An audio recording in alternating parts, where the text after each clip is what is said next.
Good afternoon. Looks like it's lunchtime. Glad you all could join us. My name is Meg Goecker. I work for a company called Moffatt Nichol. We're a group of coastal engineers that work here in Mobile and across the country on important shoreline restoration projects.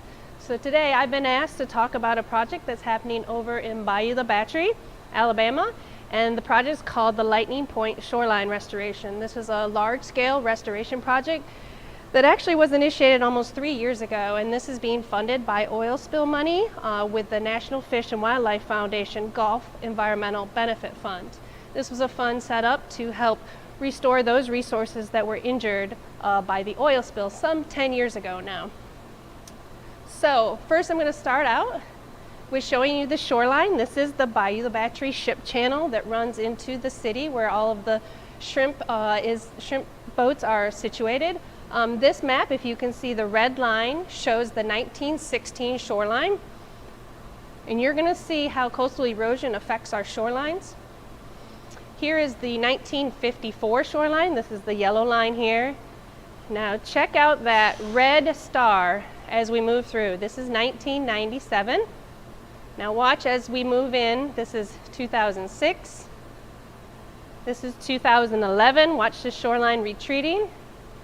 2013, 2017 when we started this project, and that same year Hurricane Nate ran through this site and we lost almost 30 feet since we've started this project in 2017.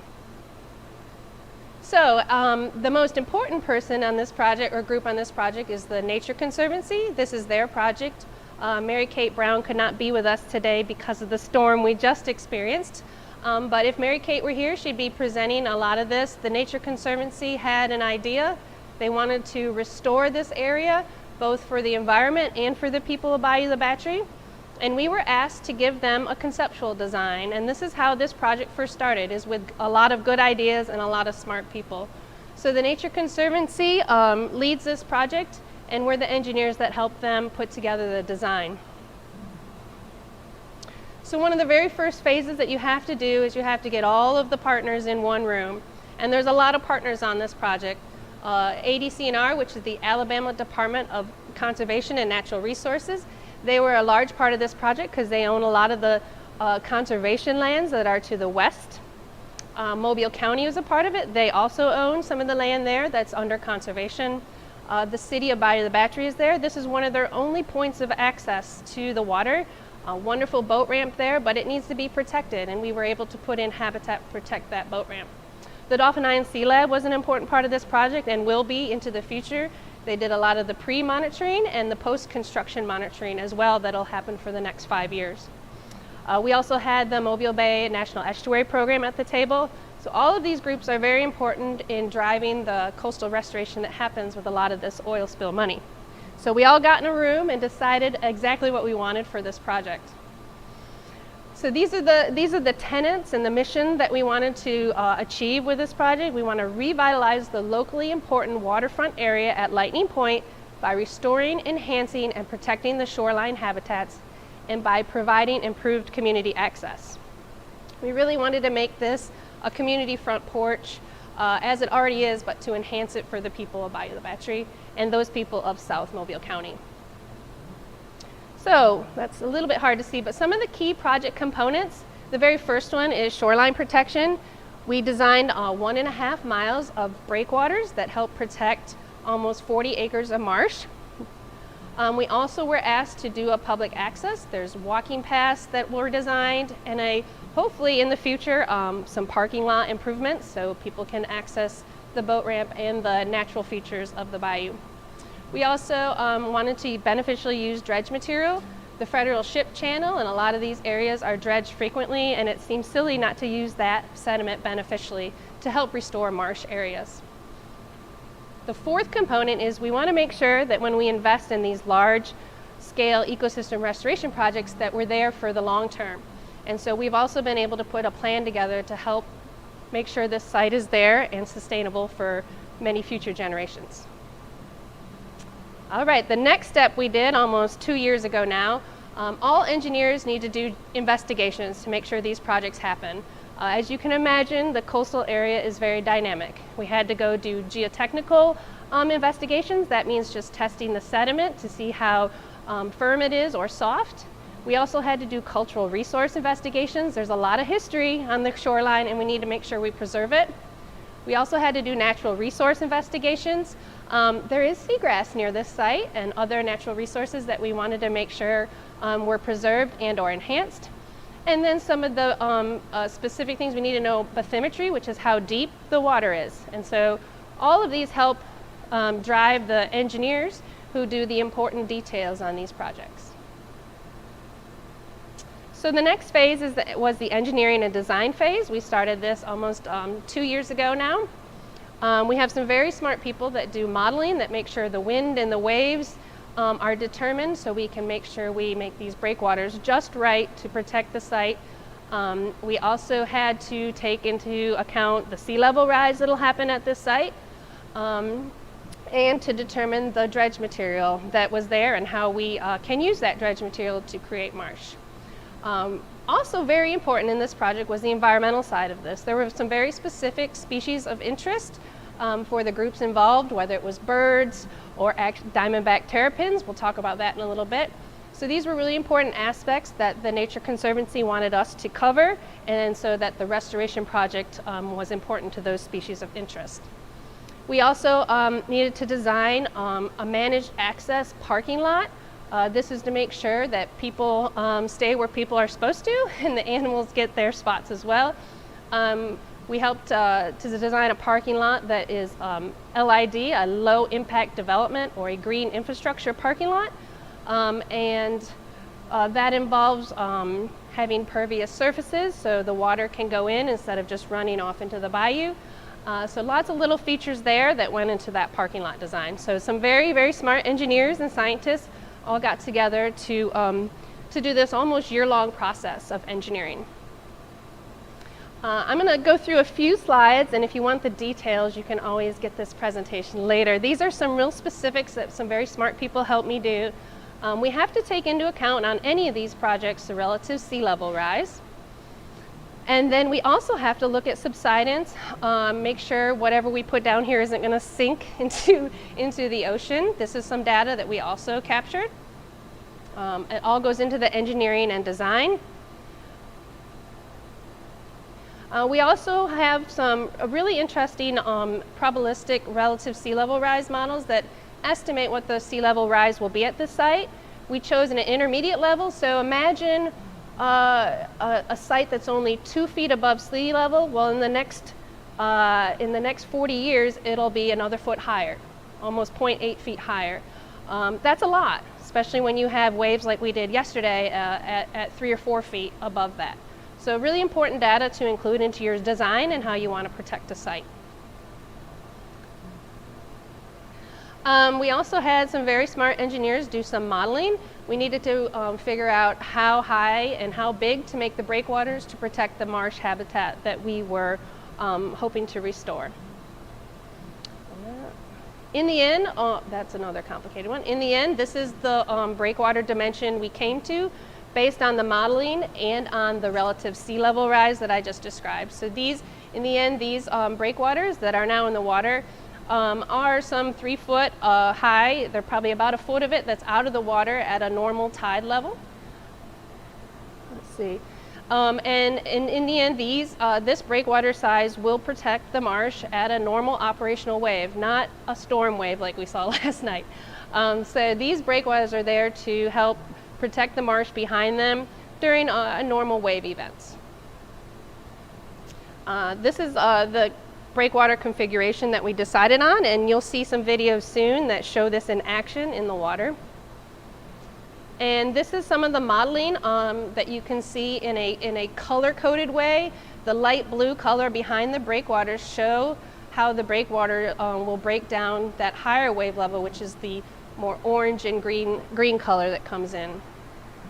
And they're doing exactly what they're supposed to. Let me show this real quick.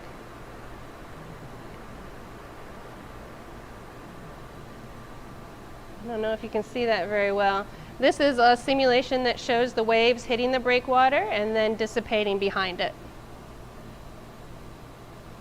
All right, like I said, there's a lot more detail that very smart people, very smart engineers put into these, into this design. This is the Marsh platform elevation. We had to decide based on the material we had, how much material we needed to put so that it would settle out and be the right elevation for the marsh that we wanted to grow there.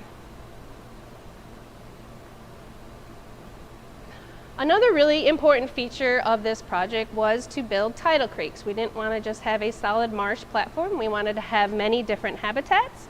In the end, we decided to build tidal creeks that were very similar to the Little Bay tidal creeks that are just to the west of this project.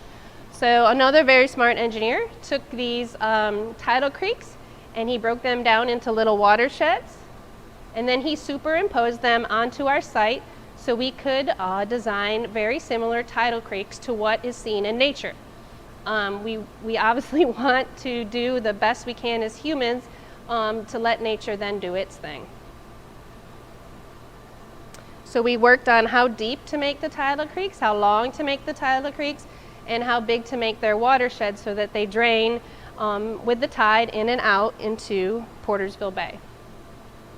So in the end, we had a lot of different habitats that we were trying to build here, and we wanted to have a benefit to those species that were injured in the oil spill. So in the end, we're going to have many different habitats that are being enhanced and or restored.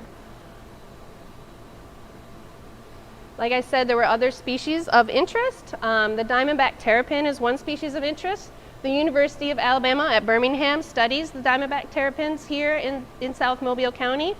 Two scientists from UAB came and they gave us advice on what kind of habitat the terrapins like.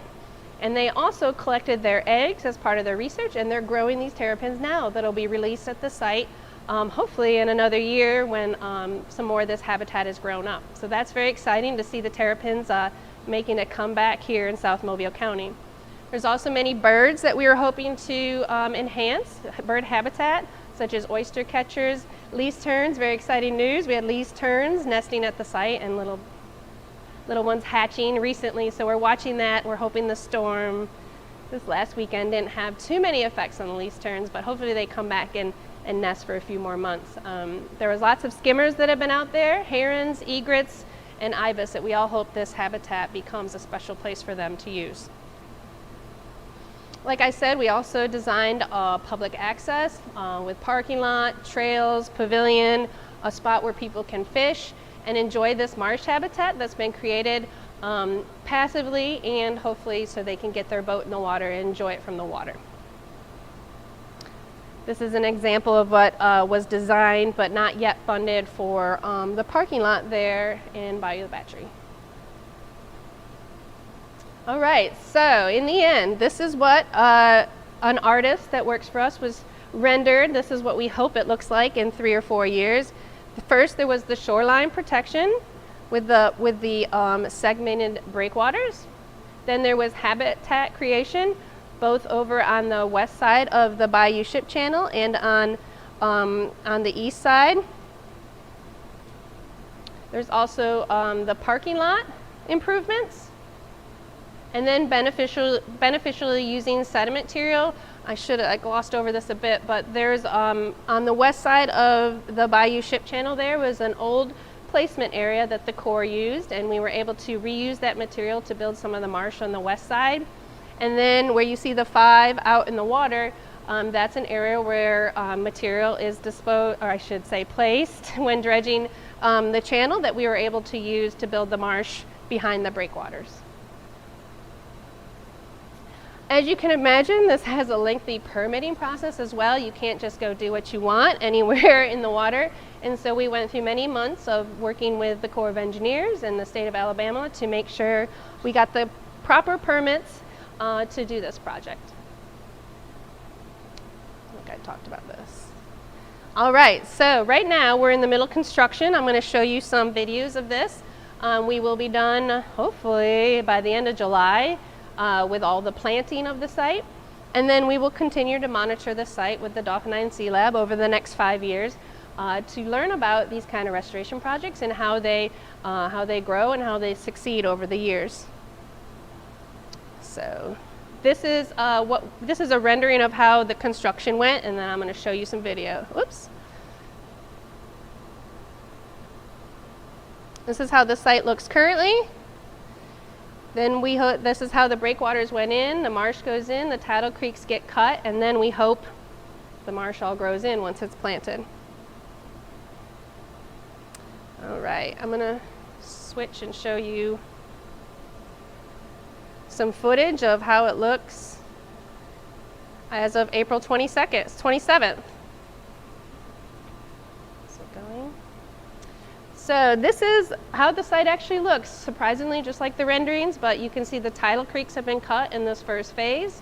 You can see the breakwaters. We were able to connect the historic tidal creek to some of these tidal creeks to help reconnect some old marsh areas back to the bay. You can see all the tidal creeks. This was just planted, a couple of these phases were just planted in the last month since this video.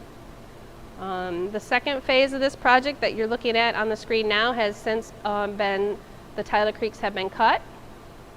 And then this third area over here has already been filled. A lot happens in a month of construction. And so right now this site is all underwater after this weekend, but we're hoping it drains as the tide goes down this morning and the site gets back to normal. And then on the west side of the Bayou Ship Channel, you can see the tidal creeks from the placement area that have been dug and the marsh platform area that has been built there. And then this ties in directly to there on the west, the forever wildlands that were acquired with a different National Fish and Wildlife Foundation grant. And so we're connecting to all the conservation lands that also helped people to enjoy this natural area through hopefully with kayaking and boating. So let's let that video go a little longer. And so another exciting part of this project, once all of this natural area is restored, is that the City of Bayou La Batre in partnership with Mobile County will be working on improving the city docks, and this is more of an economic side of the oil spill money with the Restore Act, which hopefully will bring some well-needed jobs to the bayou and also provide some more public access and enjoyment of this site. So let's see. This is another cool video we can get to run too. What's really satisfying about some of this project, oh, here it's thinking, is that we were able to connect tidal creeks to the bay, and you can see the water flowing into these creeks. And what's satisfying for a lot of these engineers, you do a lot of work on paper, but to then see it actually come to life by some really good contractors that know what they're doing and really care about the environment that they're building, you can get these really cool habitats, and it's going to be fun to see how they grow over the next 5 years.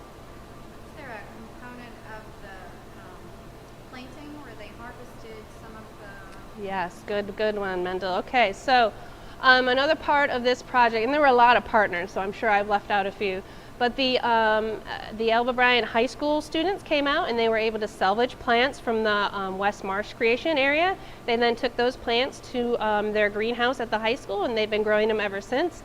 And we hope that this fall that they'll be able to come out and plant some of those, and they can see how their hard work is helping to restore some of this habitat for all the creatures that enjoy marsh. So that was really rewarding. I think I had that video somewhere. That's another YouTube video up there. So that was another partner that I neglected to add. Let's see, we had the 2 universities. There's so many people involved. We've had lots of events where people can come out and see the site. This is a very visual site. Another important part of this project was protecting some of the public access areas, and there's a large vegetated shoreline component of this. So if you go out to the site today, if you're here in Alabama, well, don't go today. wait a few days. But you can go out there and stand out, and you can look over this whole site, and hopefully someday you'll be able to enjoy a picnic there as well and see all of the creatures that are enjoying the new habitat. I know it's full of a lot of dirt right now, but what's really interesting is the terns love this, and they're very opportunistic, and within Birds love dredge material, so within a few weeks of this going down, the terns were staking their territory and making nests. So it was very fun to see, and we were able to avoid their nest as much as we could when we were planting and trying to get this habitat ready for everybody. So. You haven't had so much of the number of nesting pairs? I don't know how many nesting pairs. I know there were 80 eggs counted at some point. So we'll see after this weekend. That was a lot of high water, but we hope the terns come back and they'll do another round of nesting in this site while it's still sandy and they're able to enjoy. Another partner I just remembered, we will be purchasing, oops, you don't want to watch that. We will be, this is what we hope it looks like. This is a lookout. This is what we hope it looks like when it's all done. The Nature Conservancy will be purchasing oyster shell from the Alabama Coastal Foundation, who also with another National Fish and Wildlife Foundation grant has set up an oyster recycling program. So if you eat at local restaurants that are participants and you eat a plate full of oysters, they take those shells and the Alabama Coastal Foundation picks them up and stores them. And we have been able to purchase those shells, and we will be making habitat for the terrapins who like to nest in shelly habitat. And this will be going out along some of these tidal creeks and some of these bare spots to hopefully make terrapin nesting habitat. And honestly, the terns were nesting in some of this habitat as well. So we will be putting oyster shell out on the site, another fun partnership with the Alabama Coastal Foundation and their oyster shell recycling program. What else? What else? There's so much with this project. So we hope that you all at some point will be able to stand on this lookout, have a picnic with your family, look out over the marsh, do some bird watching, maybe get in your kayak and enjoy these tidal creeks and see how this habitat builds over the next 5, 10, 20 years.